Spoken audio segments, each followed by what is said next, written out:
دور جدید تحریم‌های اقتصادی و افزایش روزافزون خطر حمله نظامی به ایران از آخرین دستاوردهای دولت احمدی نژاد و ناشی از سیاست‌های تنش‌زای بین‌المللی این دولت غیرقانونی است. متاسفانه این خطر جدی ملت ایران را تهدید می‌کند. از سوی دیگر، آیا بعد از 2 جنگ پیاپی علیه افغانستان و عراق، آمریکا و یا حتی اسرائیل امکان حمله نظامی به ایران را دارند؟ سلام، من فاطمه حقیقت‌جو هستم و امروز به جای دکتر دباشی درباره این مسائل با آقای گریسیک صحبت خواهم کرد. آقای گریسیک در دولت‌های فورد، کارتر، ریگان عضو شورای امنیت ملی آمریکا بوده و امروز یکی از آمریکایی‌هایی است که از نزدیک مسائل ایران را دنبال می‌کند. Hi Gary, thank you very much for joining us. It's a pleasure. I am. Really, to be Thank with you. Do you think it is possible that there could be a win-win outcome in the nuclear negotiations? I can't be that hopeful. I would like to very much because I think there is a win-win situation. If we accept the fact that Iran is going to have enrichment, but we keep it small, and Iran accepts transparency, that it lets all of that be under close scrutiny of the international community, and Iran agrees to not to keep pushing very hard, and they're at least, say, 2 years away from actually building a bomb. That's a good agreement. That's an agreement that Iran can accept and we can accept, and we don't have to love them to do that. We don't have to love the government. We don't have to like the individuals who are there, but it gives us something to work with. What is your take on this new round of sanction against Iran? I think on the whole, the sanctions have been more effective than many people expected. They have targeted individuals. They have made life more difficult. And the banking problems actually increased. In a way, the sanctions look better than they really are because the government, this group of leaders are so incompetent that they have actually begun to really hurt the economy very badly. And the sanctions simply add a little bit more. Will this sanction persuade the ruling regime to abandon its nuclear ambitions? No. I think there's almost no chance that it will. If you look at Iraq, for instance, I mean, we had tremendous sanctions against Iraq. I mean, the whole world did. You could not bring even a pencil into Iraq without permission of really the United States. And that didn't stop Saddam Hussein from, it didn't bring him down, it didn't force him to change his policy, and this will not change Iran's policies. But it will basically make it more complicated for them to do some of the things that they've been doing. And I think it has more effect politically than it does really on the nuclear issue. Do you think there is a consensus among the U.S. and its European and regional allies on these sanctions? Yes, they have, and the reason for that is mostly Mr. Ahmadinejad, that he has made sanctions very popular. He has scared everybody and has made everybody believe that Iran is unreasonable and that it is unable to come to any kind of an agreement. And that has led everybody then to agree that sanctions are better than war. So yes, at the moment, the United States has a lot of support in Europe and even with the Russians, and to some degree the Chinese have agreed to support the sanctions up to a point. And I think we've just about come to the end of that. I think the threat of another round of sanctions would not be very effective. I think it would take a year, a minimum of a year, for the United States to negotiate a new round of sanctions. So what do you think is the likelihood of a military strike against Iran? I'm probably the wrong person to ask. I mean, because I feel very strongly that there will not be any attack, not by Israel, not by the United States. I think that both sides want Iran to worry about that. And I think they're right. I mean, that's a good negotiating strategy. You get the other side to worry that maybe we're going to come in with a military strike. But everything about a military strike is bad. It actually strengthens the hardliners in Iran. It makes it more likely they will get a nuclear weapon because they will go underground, they will kick out the IAEA, and then the hardliners will say, look, we've tried to cooperate, but look what happens. They come and attack us. We need a nuclear weapon for defense. And that's very hard to argue against after somebody comes in and bombs you. So and the price of oil will go sky high. We will have a huge recession throughout the world.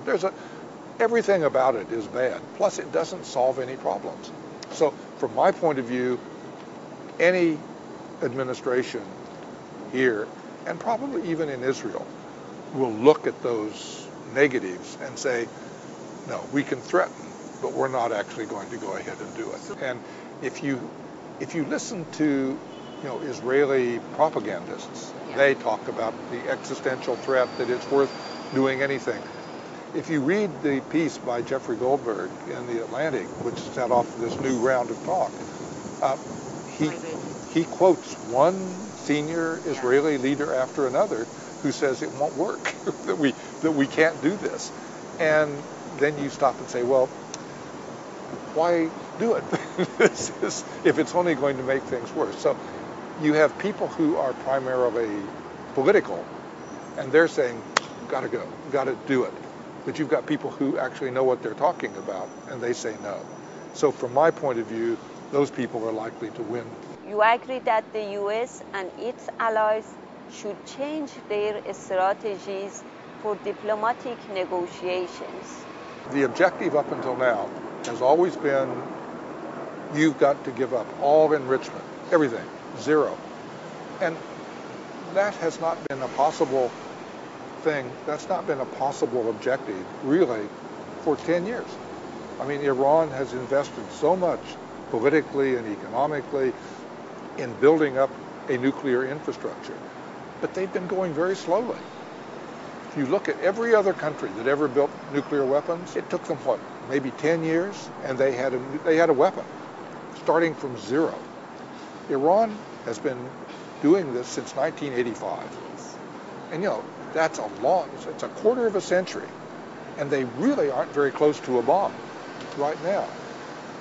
I would say that's a good signal for us to, instead of saying Iran is hell-bent for a bomb, let's say they're going at this very slowly. Let's take advantage of that and do our negotiating now to keep them away from actually having a weapon. What do you think about the idea of Mr. Ahmadinejad having direct negotiation with President Obama? I personally think that's a very bad idea. Why? Well, I have spent, I think, 9 hours with Mr. Ahmadinejad. And I don't think he's a serious man about actually coming to some kind of a peace agreement. He is a self-promoter. He wants the camera on him at every minute. He wants to be the center of attention. He wants to be dominating the headlines. And he does. But if you ask him a serious question about policy, he changes the subject. He moves away from it. He won't deal with the subject directly. He will never look for a compromise. He says, we're right, you're wrong. That's all there is to it. Well, that's not a negotiation. That's not even a good discussion. I've never seen him make what I would regard as a serious attempt to actually bridge the gap and come to some sort of agreement. He wants to have a meeting with Obama, not to solve the problem, but to show off how big, how important he is, that Obama is paying attention to him, and he will then try to use the occasion to show that Iran is all right and you Americans are all wrong. And that will get us no place. So he's the wrong man for the job. Most of the good people who would really be good negotiators for Iran, like you and some other people, are all out of the country now. It's not even a possibility. Do you think he has the power to negotiate on nuclear issues, or is this just a self-promotion? I really think it's a promotion idea. Actually, I don't think his power is very great. He serves one very useful purpose for the Revolutionary Guard, who I believe is virtually in control of the country. He threw out all the old Rafsanjani people, the people who were in the bureaucracy everywhere, the whole system, the Nizam, that they were everywhere. They're not anymore. They've all been eliminated, and they've all been replaced by really second-rate people from the Revolutionary Guard. And they're not talented people, they're not educated people, but they're loyal.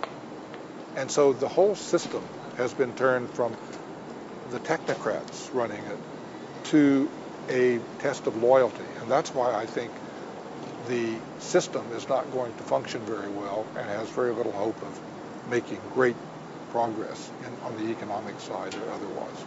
I heard that there was a letter exchange between President Obama and the Supreme Leader of Iran, Mr. Khamenei. What was this about, and why didn't it go anywhere? I don't know what he said, but I do believe that at the beginning, Obama was very sincere. He really wanted to open up a relationship, engagement. That didn't mean that he would give up all of the U.S. objectives. It meant that he was seriously interested in finding a way to actually talk to Iran. And from what I can tell, the Supreme Leader was afraid of it. And then you had the election and all of the crackdown afterwards.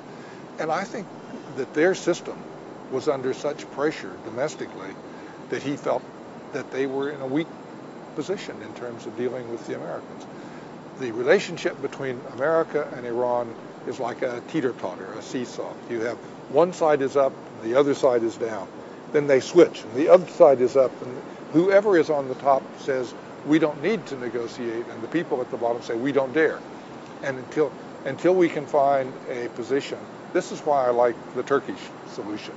If they can create a kind of equilibrium between the two sides and let them talk to each other without a lot of posturing, I think there's real possibility of progress.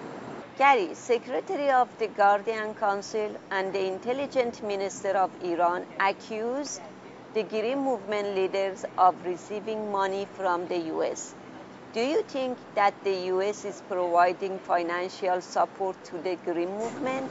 No, even though I'm not in the government, but I think I can say no, that is not true. I can't say what the Saudis might have done. I think it's unlikely, but this is a counterattack in a way. The real people who are making money right now in Iran are not the Green Movement. It's the Revolutionary Guards. They are smuggling, they're bringing money in from the side, they're using the sanctions as a way, they're taking over the industry of Iran, the telecommunications, airports, everything is now coming under their control, and they're using it to make money. So these people are getting wealthy very quickly, and they're the ones that are really taking money, not the Green Movement. Gary, thank you very much. I'm delighted to have the opportunity, even if I did more talking. Thank you very much. It was a pleasure. با تشکر فراوان از اینکه همراه این برنامه بودید. من فاطمه حقیقت‌جو هستم و تا هفته سرد دیگر خدا نگهدار.